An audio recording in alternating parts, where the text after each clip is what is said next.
This weekend brings us Liège Bastogne Liège, 258k with 4,346 meters of elevation gain, comprising amongst others La Redoute, 1.6k at 9.4% average, and La Rochefoucauld, 1.3k at 11% average. And with the winners of the final two editions facing off, we're in for a treat. Here's an overview of the winners of the final 10 editions, all of them climbers, with Dan Martin, Jungels, Vogelsang and Evenepoel having won the race solo. The other editions were won in a sprint of a few riders. Besides Evenepoel and Pogačar, we also have Wout Poels and Jungels lining up as former winners. Some others with an above average number of top 10 finishes compared to their starts taken are Alaphilippe, Bardet, Hirschi, Gaudu, Schachmann, Hermans and Benoot.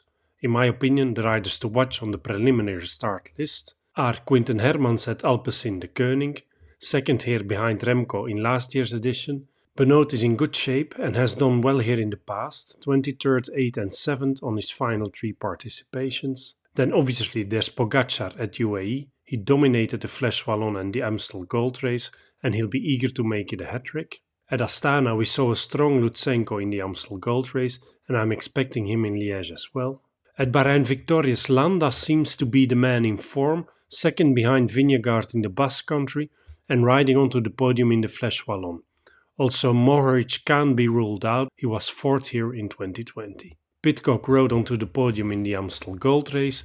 It's always a bit hit or miss with him, yet not considering him top 10 material would be wrong. Then I really like the Trek Segafredo lineup here, with Ciccone in the attack and Schelmose marking Poke's wheel. I called him for the podium in the Flèche Wallonne, which turned out to be a good call, and I don't see why he wouldn't be able to repeat that this Sunday. At the time of recording, the lineup for Israel Premier Tech is not yet known, but I've seen Michael Woods on the team bus in a tweet from Liège, and Woods thrives at this race, where we have to go back to 2016 not to find him in the top 10. With 10th, 5th, 7th, 5th, 2nd and 9th place in the final 6 years. Alexander Vlasov came in 14th here last year and has been showing good form this week in the Tour of the Alps. Ben Healy must be once more the man to watch at EF. There's no reason for him not to have carried his Amstel form to Liège.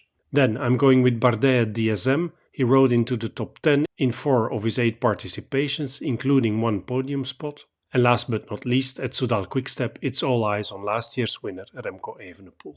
Here's the betting odds at the time of recording, with Pogačar and Evenepoel the obvious favourites. In terms of stars, Pogačar and Evenepoel are my 4-star favourites. Schelmose, Healy and Woods get 3 stars. Bardet, Benoot, Lutsenko and Landa get 2 stars. And finally Pidcock gets 1 star.